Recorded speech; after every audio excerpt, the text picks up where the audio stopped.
Hello दोस्तों, नमस्कार। कैसे हैं आप सब। आशा करता हूं आप सभी लोग ठीक होंगे और एग्ज़ाम की तैयारी भलीभांति कर रहे होंगे। तो दोस्तों, जैसा कि आप सभी के लिए पता है, अगर हम एसएससी जीडी की बात करें तो पहले उसमें 1.5 घंटे का समय था। अब जो टाइम कर दिया है वो केवल 60 मिनट का टाइम कर दिया है और अब क्वेश्चनों की जो संख्या है वो 80 क्वेश्चन हो गए। अब 80 क्वेश्चन में से अगर हम बात करें तो पहले 25 बाय क्वेश्चन चारों से आते थे, लेकिन अब 20 क्वेश्चन मैथ, रीजनिंग, जीके और हिंदी से कर दिए गए हैं। तो अगर हम मैथ वाले पोर्शन की बात करें तो मैथ के यहाँ पर कितने क्वेश्चन हैं हमारे 20 क्वेश्चन मैथ के यहाँ पर आने हैं। अब थोड़ी सी अगर हम बात करें कि प्रत्येक एग्ज़ाम के अगर हम पैटर्न की बात करें, अब जो पैटर्न आ रहा है वहाँ पर हमें थोड़ा जो मैथ के क्वेश्चन हैं वो बनाने के साथ साथ स्पीड की भी ज़रूरत पड़ती है। अब हमें इस बार अगर जीडी की बात करें तो इस बार थोड़ा टाइम भी कम हो गया है। तो अगर हम एग्ज़ाम को हल करने की बात करें तो कुछ 1 मिनट हमारी शुरुआत के और 4-5 मिनट लास्ट के, वो तो हमारे मिनट ऐसे ही चले जाते हैं। वहाँ पर जो भी मिल जाए 1 या 2 क्वेश्चन जो हम हल कर पाएँ वो कर लेते हैं। तो इसलिए हमें यहीं से मैथ के पोर्शन को इतना प्रैक्टिस करके जाना पड़ेगा कि उसको हम 20 क्वेश्चनों को कम से कम 10 या 12 मिनट में हम यहाँ से आसानी से बना सकें, और वो काम हमें यहीं पे अभी करना पड़ेगा। अगर हमने स्पीड पे नहीं काम किया तो फिर वहाँ पे एग्ज़ाम छूट जाएगा। कुछ ना कुछ आप छोड़ के आओगे, फिर आप कट ऑफ से बाहर हो जाओगे। तो आज के लेक्चर में जो हम बात करने वाले हैं वो उसी को बात करने वाले हैं कि एग्ज़ाम में मैथ वाला जो पोर्शन है वो उसको कैसे हल किया जाता है। यहाँ पर अगर हम बात करें, यहाँ पर हम जब तैयारी करते हैं वहाँ पर हल करने में और एग्ज़ाम में हल करने में थोड़ा सा डिफरेंट होता है। यहाँ पर हम बात करें, यहाँ पर हमें केवल क्वेश्चन को क्या होता है, बनाना होता है कि बन जाए, 1 मिनट में बन जाए, 2 मिनट में बन जाए। लेकिन यहाँ पर बच्चे अधिकतर फोकस क्या करते हैं, बन जाए। लेकिन एग्ज़ाम में क्या होता है, एग्ज़ाम में हमें क्वेश्चन बनाना तो है लेकिन वो एक पर्टिकुलर टाइम के अंदर ही बनाना होता है। अगर हमने एक एक क्वेश्चन पे 1-1 मिनट से ज़्यादा टाइम ले लिया तो 20 क्वेश्चन है, 20 मिनट तो यही हो गई। फिर रीजनिंग में टाइम लगाओगे, फिर हिंदी में टाइम लगाओगे, थोड़ा सा जीके जीएस में टाइम लगाओगे, तो यहीं से हमें टाइम थोड़ा सा बचाना है। क्योंकि प्रत्येक क्वेश्चन 1 मिनट में हल नहीं किया जा सकता, क्योंकि कुछ एक क्वेश्चन ऐसे आते हैं, थोड़े से क्वेश्चन कुछ एक ऐसे आते हैं जिनको हमें पूरा टाइम देना ही पड़ेगा उनको पूरा, क्योंकि उनकी लैंग्वेज ही इतनी लेंदी होगी, क्योंकि उनको पढ़ने में थोड़ा सा टाइम लग जाएगा। तो एग्ज़ाम के अगर हम पैटर्न की बात करें तो एग्ज़ाम को इस तरह से डिज़ाइन किया जाता है कि कुछ एक क्वेश्चन ऐसे होंगे जिनको जल्दी बनाया जा सकता है। उनको कुछ एक सेकंडों में, 10-20 सेकंडों में ही एक क्वेश्चन को बनाया जा सकता है। लेकिन कुछ एक क्वेश्चन ऐसे होंगे जिनको 2 मिनट भी लग जाए आपको हल करने में। और अब थोड़ा कैलकुलेटिव भी आने लगा है पेपर, क्योंकि कैलकुलेशन के साथ साथ अब हमें थोड़ी सी प्रैक्टिस स्पीड पर भी करनी है, ठीक है ना। तो आज हम इसी पर बात करने वाले हैं। आज हम लेकर आए हैं एक एसएससी जीडी 2021 का प्रीवियस ईयर का। आइए जानते हैं यहाँ पर क्वेश्चनों को हम कैसे हल करते हैं। तो आज हम एक प्रैक्टिस सेट को हल करने वाले हैं, उसके कुछ एक क्वेश्चनों को हम हल करने वाले हैं। तो आइए चलते हैं। तो हमारा अगर हम पहले क्वेश्चन की बात करें तो ये जो हमारा पहला क्वेश्चन है, तो हमारा पहला क्वेश्चन है, वो जो पहला क्वेश्चन क्या कहता है, वह बड़ी से बड़ी संख्या जो 398 और 437 और 5225 को विभाजित करने पर 7, 12, 2 शेषफल छोड़ती है। और वो संख्या कौन सी है, इन्हीं में से हमें छांटनी है। 11, 15, 17, 19 ये संख्या दे रखी हैं। इनसे अगर इसको डिवाइड किया जाए, इसको किया जाए, इसको किया जाए, जब तीनों को हम डिवाइड करेंगे तो क्या आएगा, पहली को डिवाइड करने पर 7 शेषफल, दूसरी को 12 और तीसरी को डिवाइड करने पर 2 शेषफल हमें मिलेगा। तो वो हमें संख्या बतानी है। तो देखो इसका क्या तरीका होता है। इसको सबसे पहले बड़ी से बड़ी संख्या क्या पूछी है तो हम क्या करेंगे, इनका हमें निकालना पड़ेगा एचसीएफ। और एचसीएफ कब निकालना पड़ेगा, जब इनका हम शेषफल रिमाइंडर इसमें से घटा देंगे। तो रिमाइंडर घटाने के बाद इसका क्या निकाल लेंगे हम, एचसीएफ, और वही क्या हो जाएगा हमारा, आंसर हो जाएगा। तो आइए चलते हैं, इसको निकालने की कोशिश करते हैं। तो देखो, जैसे अगर हम 398 में से 7 को घटाएंगे तो कितना बचेगा, 391। और 391 के बाद क्या बचेगा हमें, 337। 337 में से जब हम घटाएंगे अगर हम 337 में से घटाएंगे, क्या घटाना पड़ेगा हमें 12, तो क्या बचेगा हमारा ये 437 में से 12 घटाएंगे तो क्या बचेगा 425, और 425 के बाद 5225 में से ये 5425 है, सॉरी 5425 में से 2 घटाएंगे तो 5423 बचेगा। ये हमारी संख्या है। अब हमें आंसर मिल जाएगा, हमें बस क्या करना है, इसका HCF निकालना है। अब इतनी बड़ी संख्याओं का HCF निकालने में भी हमें टाइम लग जाएगा। तो एक तो तरीका ये होता है भाग विधि, या फिर इसका क्या करें हम इनके फैक्टर कर लें, जो सब में मिलता है उसको ले लिया जाए। तो ये HCF निकालने के तरीके हैं।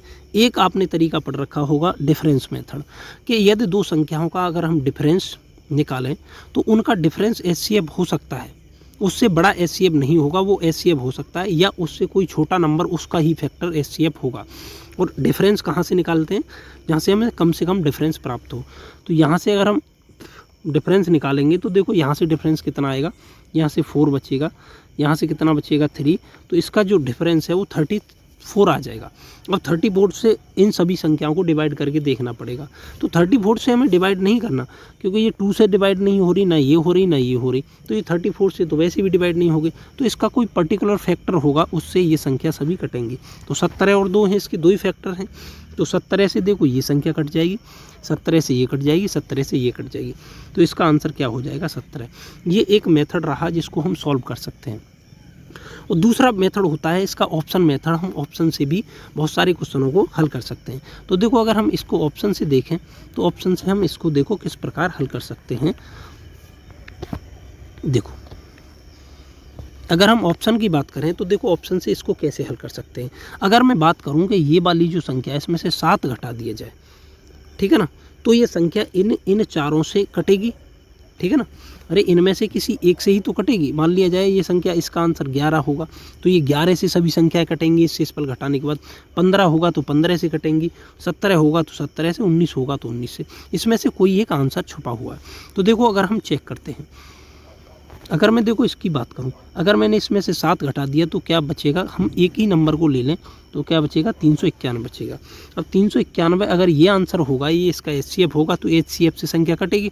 तो 11 से ये संख्या कटेगी नहीं, क्योंकि इसको जब अंकों का योग, विषम अंकों का योग और सम अंकों का योग जोड़ के उनको घटाओगे तो 11 से कटना चाहिए, 11 या 0 बनना चाहिए। लेकिन यहाँ पे ऐसा नहीं है, क्योंकि 4 में से 9, 9 में से 4 घटाएंगे तो क्या बचेगा 5। ये संख्या 11 से नहीं कटेगी।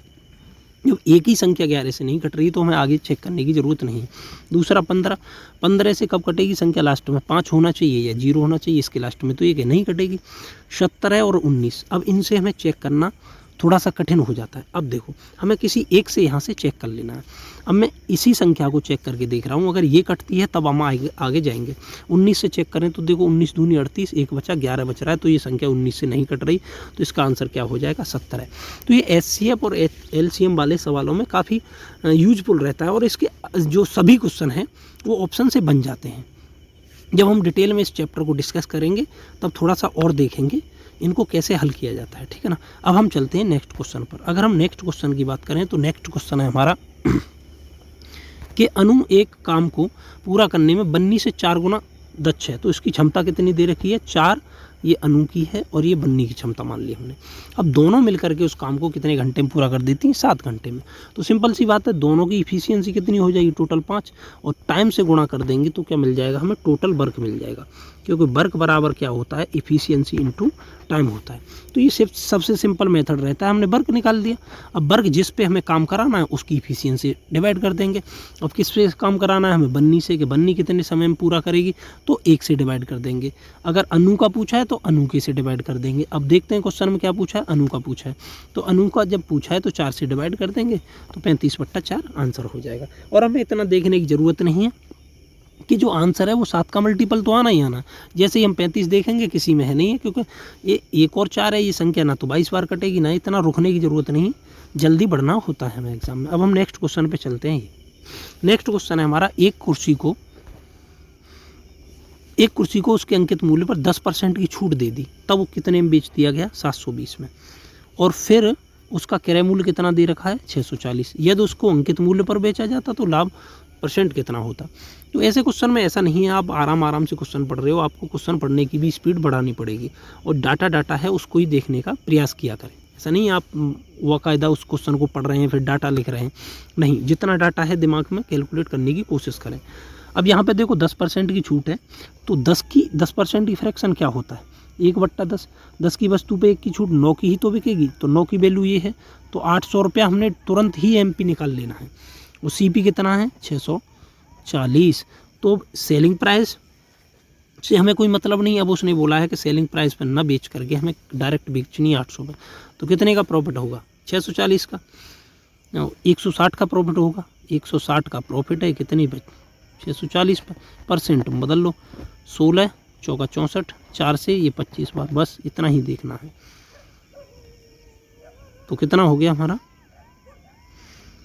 25% हमारा क्या हो जाएगा आंसर। ये क्वेश्चन हमने हल कर लिया है। अब हम चलते हैं नेक्स्ट क्वेश्चन पे। तो देखो नेक्स्ट क्वेश्चन क्या है हमारा। नेक्स्ट क्वेश्चन दे रखा है, थोड़ा सा लेंदी है, कोई दिक्कत नहीं। एक निश्चित राशि साधारण ब्याज की समान दर पर 4 वर्षों में 13,200, 8 वर्षों में इतनी हो जाती है।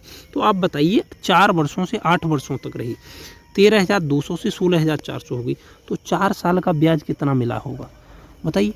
4 साल का ब्याज कितना मिला होगा। देखो 400 में से 200 घटाएंगे तो 200 बचेगा, और 16,000 में से 13,000 घटाएंगे तो ये बचेगा, तो 3200 रुपये में ब्याज मिल गया यहाँ पर 4। और अगर हम साधारण ब्याज की बात करें तो प्रत्येक साल साधारण ब्याज समान रहता है, जबकि हम कंपाउंड इंटरेस्ट में ऐसा नहीं कर सकते। तो अब देखो 4 साल के बाद धन कितना हो जाता है, अगर हम यहाँ देखें तो 4 साल के बाद कितना हो जाता है 13,200 रुपया। उसमें से 4 साल का ब्याज कितना जुड़ा हुआ है 3200, तो मूलधन कितना होगा हमारा, मूलधन कितना होगा 10,000 रुपया हमारा मूलधन हो जाएगा।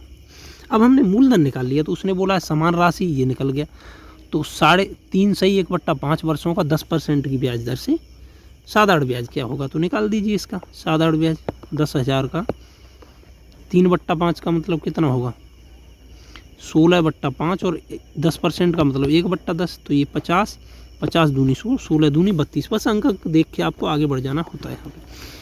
तो ये हो गया। अगर हम नेक्स्ट क्वेश्चन की बात करें तो नेक्स्ट क्वेश्चन हमारा ये दे रखा है, यहाँ पे थोड़ा सा आप समझ लीजिए।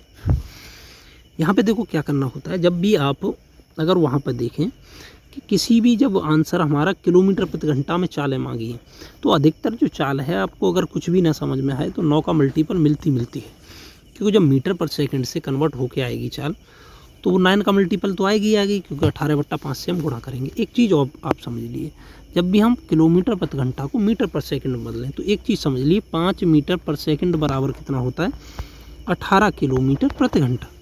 यहाँ से बहुत जल्दी कन्वर्ट हो जाता है, क्योंकि देखोगे अगर उसने बोला 36 किलोमीटर, बदलो इसका डबल है तो इसका भी कर दो, 10 मीटर पर सेकंड हो जाएगा। ऐसा नहीं है 5/18 से है वही चीज़, लेकिन देखने का नज़रिया थोड़ा सा अलग है इसका। जैसे 72 लिख दिया तो 18 चौक 72, तो ये 20 हो जाता है 20 मीटर पर सेकंड। अब 20 मीटर पर सेकंड ये इसका कितना गुना 4 गुना, तो 18 चौक 72 किलोमीटर प्रति घंटा में। तो काफ़ी जल्दी हम यहाँ से बदल लेते हैं मीटर पर सेकंड को किलोमीटर प्रति घंटा में। अब देखो यहाँ पर देखते हैं थोड़ा सा, अब ये क्वेश्चन क्या कहता है इसको देखते हैं हम। तो देखो ये जो क्वेश्चन कह रहा है, ये 700 कितनी मीटर लंबी है, जो ट्रेन है 725 मीटर लंबी है, 48 सेकंड में टाइम दे रखा है, और क्या दे रखा है हमारा सुरंग की लंब। तो आपको पता होगा जब कोई ट्रेन एक प्लेटफॉर्म को पार करती है या किसी सुरंग को पार करती है तो उसकी लंबाई भी, कुल दूरी जब हम निकालते हैं चली गई दूरी, तो उसकी लंबाई, दोनों की लंबाई ऐड हो जाती है। जब व्यक्ति या किसी पोल को पार करती है तो उसकी लंबाई ऐड नहीं होती है। तो यहाँ पे दूरी कितनी चली होगी 900, और ये कितना हो जाएगा तुम्हारा 60, तो 960 उसने दूरी चल ली, और समय कितना 48, यहाँ से भाग दे दो, ये कितना हो जाएगा 20। 20 कब बनता है 5 चौका 20, 18 चौका 72, तो 72 किलोमीटर प्रति घंटा है। और कभी कभार तो इतना भी नहीं करने की ज़रूरत पड़ती। देखो 9 का मल्टीपल मैंने बताया ये है, 18 से नहीं कट रहा ना ये कट रहा, इन दोनों में से एक आंसर होगा। कभी कभार ऐसे ही मिल जाता है आसानी से, ठीक है ना। तो अब हम नेक्स्ट क्वेश्चन पे चलते हैं। नेक्स्ट क्वेश्चन है हमारा, एक जो है एक निश्चित राशि 2.5 वर्षों में 12% ब्याज की दर से चक्रवर्ती ब्याज लगा, और चक्रवर्ती ब्याज के बाद वो कितना हो गई 9,982 रुपये और 50 पैसे ये हो गई हमारी। अब उसने जो ब्याज है वो क्या किया है प्रत्येक 10 माह के बाद लगाया है। ब्याज कैसे लगाया है? 10 माह के बाद। अब देखो यहाँ पे जो पहले क्वेश्चन पूछा था, वार्षिक पूछता था, छमाही पूछता था, तिमाही पूछता था, ये अब थोड़ा सा उसने पूछना बंद कर दिया है। ये काफ़ी पैटर्न चर्चित में रहता है, या तो 7 माह बाद लगवाता है, वो 6 माह बाद भी लगवाता है, 6 माह बाद, 8 माह बाद, इस प्रकार के अब क्वेश्चन पूछता है वो। तो बच्चे वहाँ पर रट लेते हैं, जैसे तिमाही होता है ना, तिमाही होता है या 4 माह बाद होता है या 6 माह बाद होता है। 6 माह का रट लेते हैं ना, कि जैसे उसको दर को आधा कर दीजिए, उसको दोगुना कर दीजिए। तो अब यहाँ पे रटने से काम नहीं चलता। ये क्वेश्चन देखते हैं तो बच्चे घबरा जाते हैं, जबकि ऐसा नहीं होता है। यहाँ पे थोड़ा सा सिंपल सा आप समझ लीजिए। देखो जब भी आप कोई सा भी निकाले, चाहे वो 3 माह या 4 माह बाद, बस हमें ये देखना पड़ता है कि समय वो 12 जो महीनों में कन्वर्ट करने के बाद कितनी बार ब्याज लगेगी, कितने टाइम ब्याज लगेगी। तो जैसे मैं इसी पे देखूं, जैसे 12% ये दे रखी है, तो ये सालाना है, लेकिन 12% को जब हम देखेंगे तो ये 12 माह की तो ब्याज है, 12% है, कितनी भी दे रखी हो यहाँ से हम निकाल सकते हैं। तो 1 माह की कितनी होगी? अरे 1 माह की कितनी हो जाएगी यहाँ से? 1%। और 10 माह पे कितनी ब्याज लगेगी? 10%। तो ये हमने ब्याज रेट तो निकाल ली। अब क्या होगा, इसको देख लो, ये कितने हो जाएंगे? 30 महीने। और हर 10 महीने बाद ब्याज लग रही है, तो कितने बार लगेगी? 3 बार। तो ये 3 वर्ष का काम कर जाएंगे, ठीक है ना। ये थोड़ा सा कैलकुलेटिव पड़ेगा, लेकिन आप थोड़ा सा जल्दी करोगे तभी कर पाओगे, नहीं तो इसको काटते ही रह जाओगे, ठीक है ना। अब देखो इसको हमें कैसे ट्रेन करना है। अब आप अगर देखोगे 10% से 3 वर्ष का मिश्र धन कितना होता है, ये आपको पता होना चाहिए। 1331 रुपया मिश्र धन हो जाता है, और मूलधन कितना रहता है? 1000। बस 1331 की वैल्यू कितनी है? ये जो दे रखी है हमें 9,982.5, 982.5, ये हमें वैल्यू दे रखी है। देखो इसकी वैल्यू दे रखी है हमें 9,982.5। अब देखो अगर आप आसानी से देखोगे तो लास्ट में 5 कब आएगा? इसके लास्ट में 1 है, तो इसमें हम कितने का गुणा करें कि ये बन जाए? तो आपको ये देखना पड़ेगा ज़रूर लास्ट में इसमें 5 से मल्टीप्लाई हुआ होगा। या एक तरीका क्या है, आप 11 से और इसको काटते रहिए, अरे आराम से आप काटते रहिए इसको। तो एक तो ये तरीका है। अब इसमें आपको काफ़ी टाइम लग जाएगा 11 से काटते काटते। अब देखो अब हमें क्या करना है, इस कैलकुलेशन को देखो कैसे हैंडल करना है। अब लास्ट में 5 आएगा, इसके लास्ट में 5 नहीं है। अब ऑप्शन में इन दोनों के लास्ट में 5 है, वो 5 मतलब इसके लास्ट में 5 आना ही आना है। देखना ज़रा गौर से, ठीक है ना। अब मैं इनको ऑप्शन को, यही तरीका होता है मतलब कैलकुलेशन को कैसे जल्दी हैंडल करना है। ऐसा नहीं है एक एक काटोगे तो काफ़ी टाइम लग जाएगा। यही क्वेश्चन आपसे 2 मिनट ले जाएगा एग्जाम में, ठीक है ना। तो देखो आप सोचना थोड़ा सा, ठीक। मैं इसको थोड़ा सा हटाता हूँ, ये इसको, जिससे ऑप्शन दिखाई दे जाए, ठीक है ना। तो अगर देखो इसको इसके लास्ट में 5 नहीं यार, ना ही इसके लास्ट में, क्योंकि इसका मल्टीप्लाई जब इसमें करोगे तो ये नहीं बनेगा, 8 आएगा, 8 ही इसके लास्ट में आएगा। अब देखो ऑप्शन हमारे कौन कौन से हो सकते हैं, ये और ये हो सकते हैं, दोनों ऑप्शन आए हैं, ये भी हो सकता है, ये भी हो सकता है। अब देखो यहाँ से, अब देखो इसके लास्ट में 5 है, ये भी लास्ट में। अब हमें ऑप्शन कैसे चूज करना है? एक तरीका तो वो था जो हम आप कैलकुलेशन करेंगे, लेकिन देखो इससे हम कैसे करते हैं। अब ये मान लिया जाए ये 1300 ही होता, ठीक है ना, 1300 ही होता। अगर हम इसका गुणा इसमें करेंगे 13 8 104, तो ये 10,000 से ऊपर निकल जाएगा। जबकि आंसर हमारा कितना है? 9,000 के समथम। अरे 10,000 से तो कम ही है, ये तो 13 का ही गुणा कर रहे हैं। अभी इसका 500 का भी होना और भी होना है, तो ये बड़ा चला जाएगा। ये आंसर हो जाएगा हमारा, बस इतना सा करना है। तो ये तो आप समझिए, रेट को देखो कैसे निकालते। 7 माह की पूछेगा तो कितनी हो जाएगी? 7% हो जाएगी। इस प्रकार काफ़ी क्वेश्चन पूछता है। तो आगे अब हम नेक्स्ट क्वेश्चन पे चलते हैं। नेक्स्ट क्वेश्चन ये हमारा है, ये हो ही चुका है हमारा। अब देखो ये एक दुकानदार एक वस्तु को, ये आपने काफ़ी बार पढ़ा होगा, 20% के लाभ पर बेचता है। कितने के? 20%। यदि वह 20% कम पर खरीदता, ठीक है ना, लाभ पर बेच रहा है 20% के। अब उसने कहा कि 20% कम पर खरीदता और उसको 10 रुपये कम में बेचता पहले की अपेक्षा, तो भी उसे 25% का लाभ होता। तो इसका क्रय मूल्य क्या है? तो इसका भी कई मेथड हैं। देखो जो सबसे सिंपल मेथड है उसको मैं बता रहा हूँ। CP मान लिया जाए, 100 मान लिया गया, कितने का बेचेगा? 120 का बेचेगा, 20% कम पे खरीदेगा, 80 का। अब कितने का लाभ कमाएगा? देखो 25% का लाभ। तो इसका मतलब क्या है? 25% का फ्रैक्शन हो जाता है 1/4। तो इसका 1/4 निकालोगे तो अब कितने का बिकेगा? ये 100 रुपये का। पहले कितने का बिक रहा था? 120 का। अब कितना है? 100। कितना कम है? 20 रुपये।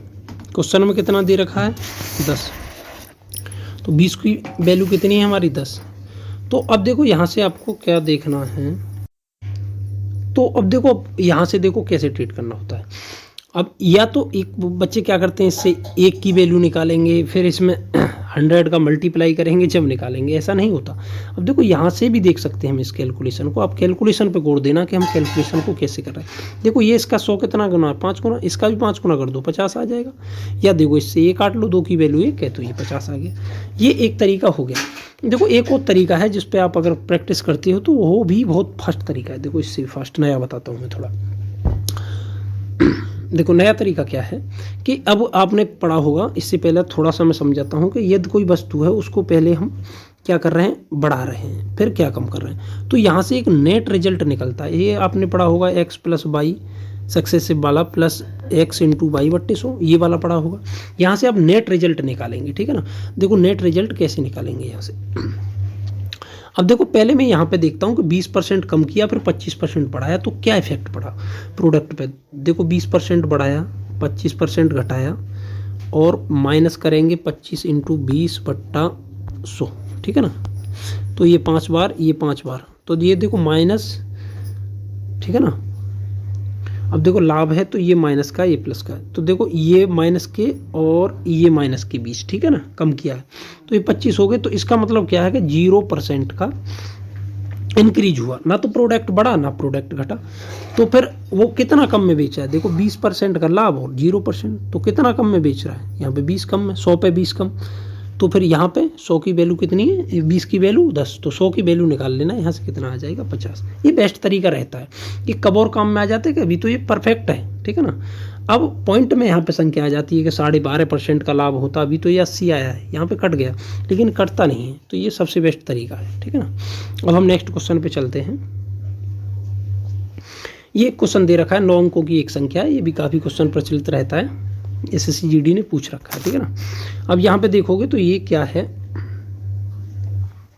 ये 9 अंक की एक संख्या 72 से कट रही है। 72 से कटने का मतलब क्या है, 9 से कटेगी, 8 से कटेगी। आपको डिविजिबिलिटी रूल सबके याद होने चाहिए, वो ऐसे भी काम में करते हैं, क्वेश्चन भी पूछे जाते हैं और हम ऑप्शन एलिमिनेट करने में सहायता मिलती है इनसे।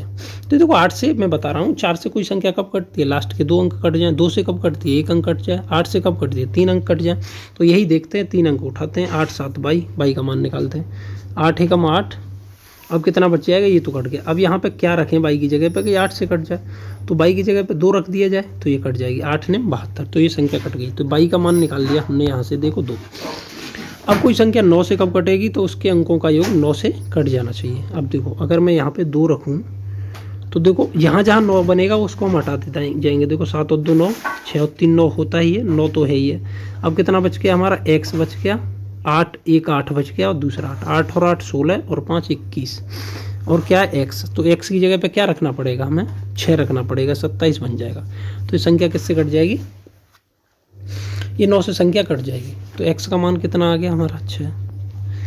अब देखो यहाँ पे लगा दो, 6 7 42, 7 इंटू 6 माइनस 3 इंटू 2, 7 6 42, 42 में से 6 गया तो कितना बचा, 36। 36 का रूट निकालोगे तो क्या आएगा, ये इस क्वेश्चन का आंसर है, ठीक है ना। अब इसके बाद हम चलते हैं नेक्स्ट क्वेश्चन पे। तो अब हमारे क्वेश्चन यहीं पे समाप्त हो चुके हैं। तो आज हमने क्वेश्चन देखो ज़्यादा क्वेश्चन नहीं लिए हैं, 9-10 क्वेश्चन लिए हैं। हम इस क्वेश्चनों को रेंज थोड़ा बढ़ा देंगे, आज थोड़ा सा हमने समझाया भी है इसमें, क्योंकि समझाने में टाइम लगता है थोड़ा सा। और आप कुछ नहीं करना, आपको यही आप देखते रहिए, यहाँ से आपको कैलकुलेशन एग्ज़ाम में कैसे हैंडल करनी है वो तरीका आपको यहाँ से मिलता रहेगा। और हम क्वेश्चन थोड़े से थोड़े प्रीवियस ईयर लेते रहेंगे और उनको बढ़ाते रहेंगे। अगर आपको हमारा वीडियो अच्छा लगता है तो वीडियो को लाइक करें और ज़्यादा से ज़्यादा लोगों तक शेयर करें। और अगर आप हमारे चैनल पर नए हैं तो चैनल को सब्सक्राइब जरूर करें। आपके एक